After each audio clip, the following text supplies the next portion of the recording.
Autodelta is synonymous with Alfa Romeo Motorsport in the 1960s and 70s. It became Alfa's in-house competition department in 1963 and campaign cars in the World Sports Car Championship and even Formula One.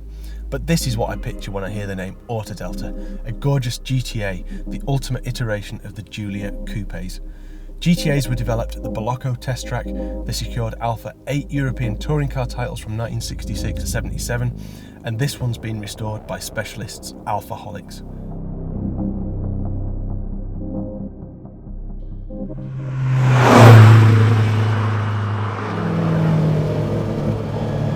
So Alfa made well over 100,000 of these Giulia coupes of all types, but they only made 1,000 GTAs. Now they split those cars between 1.6 litres and 1.3 litres, so 500 of each. And they also made them in Stradale spec for the road and Corsa spec for the racetrack. This car is a 1.6 litre Corsa. The fundamentals are very familiar. We have a 4-cylinder twin-cam engine up the front, rear-wheel drive and a limited slip differential at the back, and we have disc brakes all round, 5-speed manual gearbox.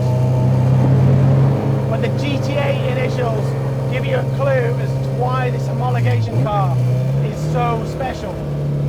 They stand for Gran Turismo Alleggerita, and Alleggerita means lightened in Italian.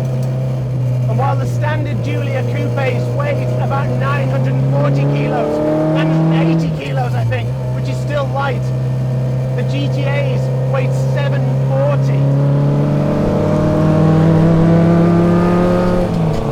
Now all sorts of stuff fed into that light weighting.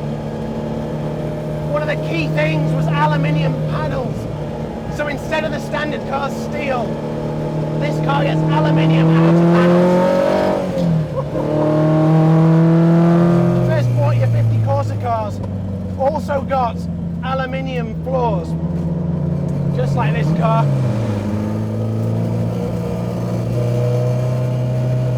Oh, I'm just having so much fun driving this car. And the other stuff, there are things like lightweight sports seats, lightweight mats, lightweight plexiglass windows, even things like the window winders were lightweight.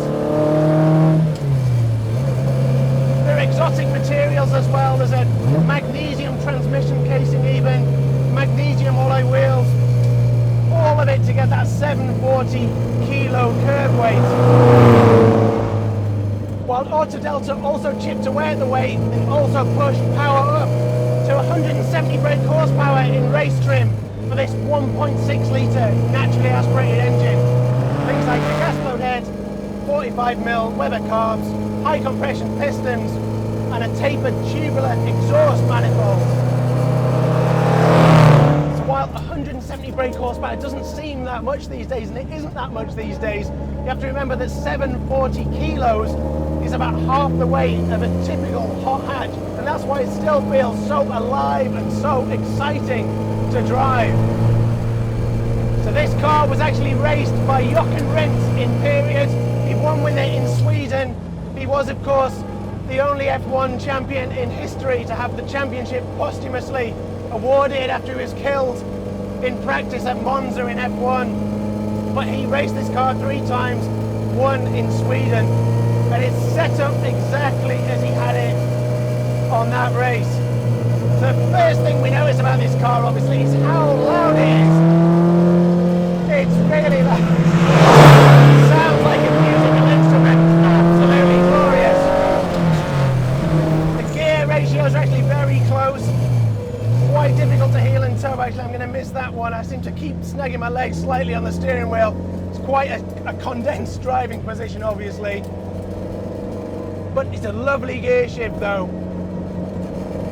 Gear sticks pointing towards you, quite slender, sticking out, and it just slots through the ratios really beautifully.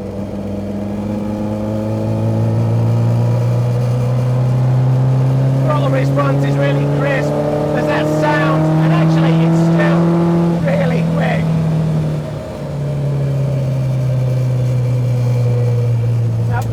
Delta gave these cars special suspension geometry, including, quite unusually, higher pickup points to alter the roll centre to optimise it for racing. And the handling is absolutely delicious on this car, it's fantastic. The turning, the steering's quite heavy, moves up really nicely. And then you can just feel the power coming in and starting to tweak the rear end just slightly. And the key to this car, really, the handling's delicious, it's amazing, but it's the engine. It just sounds so fantastic. It's still quick as well. It's got that real lovely burble to it. You drop it into third gear there, feed it in out of this corner.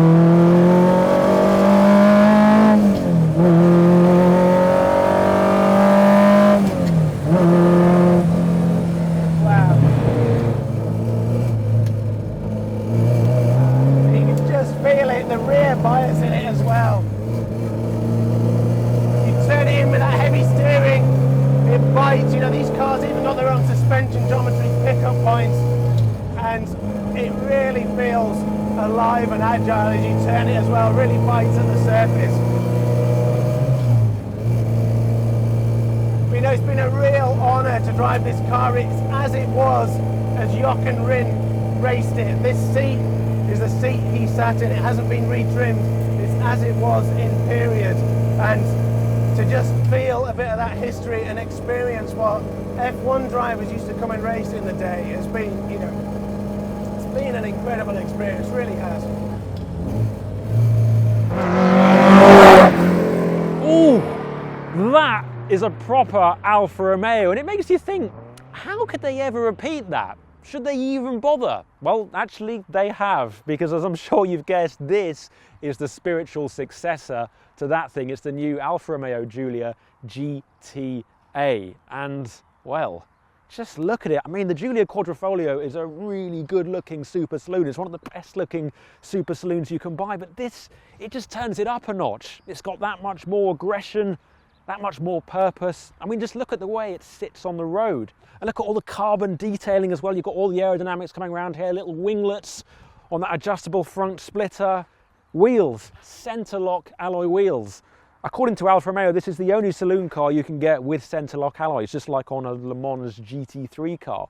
Coming down the side, carbon mirrors, little Italian flag there, the Auto Delta badge on the side, side skirts, Sauber engineering, of course, developed with the Formula One team. And at the back, another carbon piece, carbon rear wing, also adjustable.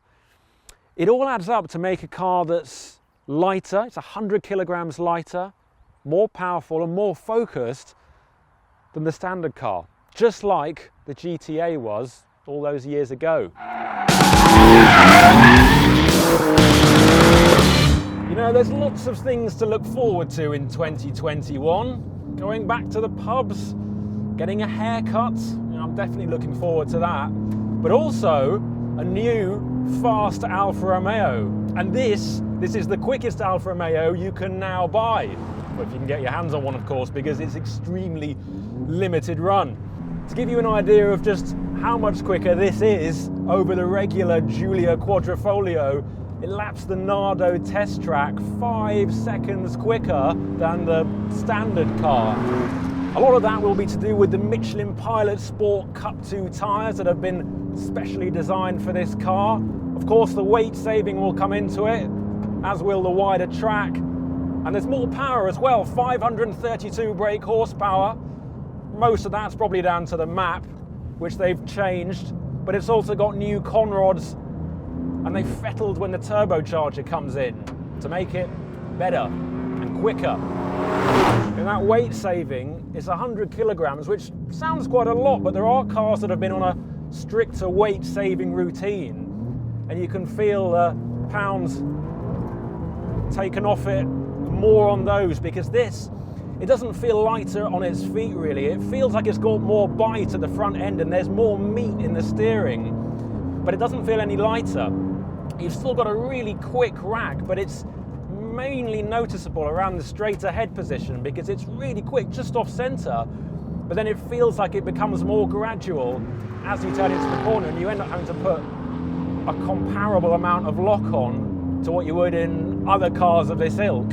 And of course, when you turn in, the wider track width, front and rear, obviously makes a big difference and helps you just feel that bit more stable when you're coming through corners. It feels like it's been better resolved than the standard Giulia Quadrifoglio. There's less understeer as well, it can carry more speed in.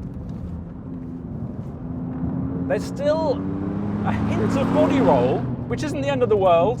It's not completely flat, it just lets you know where you are when you're coming through the corner, and that's useful because the steering hasn't actually got that much feel in it still. It's pretty numb if we're being really honest.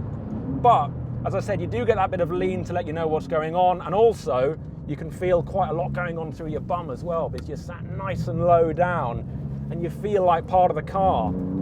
So many sports saloons, sports coupes, you feel too high up. In this car with the GTAm seats, it feels like you're a part of it. As for the engine, well, if you take the sound out of the equation, then you have to concentrate quite hard to tell the difference. I mean, it is a little bit quicker than a regular Giulia Quadrifoglio, no doubt about that, that is noticeable.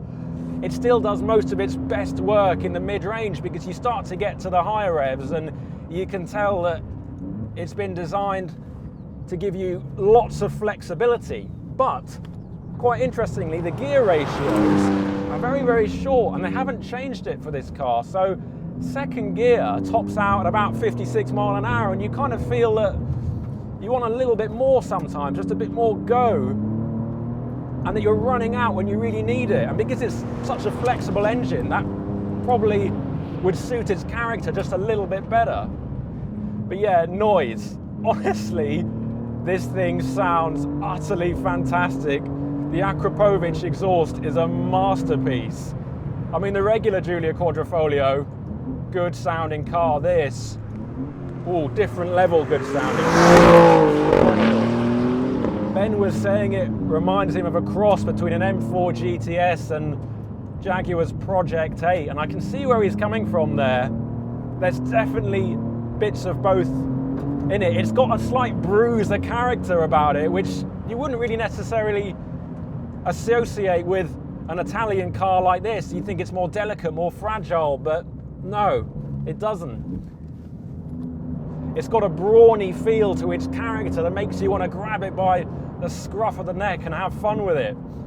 And the good news, actually, is that it's quite a playful thing and it's quite progressive and gradual. You can get it to do some quite shapely angles and it doesn't feel like it's going to punish you. You can have it in various different settings. The race mode is what I'm on now on track, and you can change the damper stiffness as well, and I've got it in the slightly softer dampers. And on road you'll probably find that that's the setting you want, but on track it's not too snappy. It just lets you have fun, you know? And who can complain about that?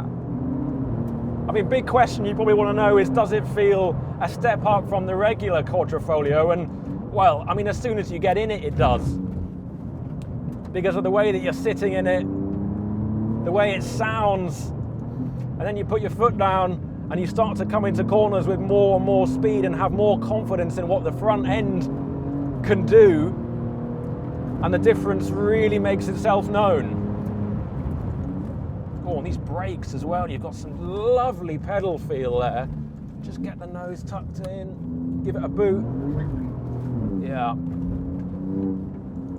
You know, there's an argument that you shouldn't try and recreate icons from the past, that you should just leave them be and come up with new, fresh ideas. And they have with this car. It is new, it is fresh, but it still trades on a name from the past and still the same methodology of making the car better. It's the same ideas that are going into it, just with a modern twist. In some ways, this is a new car with an old heart, and from my very brief time driving it on track, on this very small track, admittedly probably not best suited to it, but I've really enjoyed it, and I think it's great that Alfa Romeo are once again doing cars like this.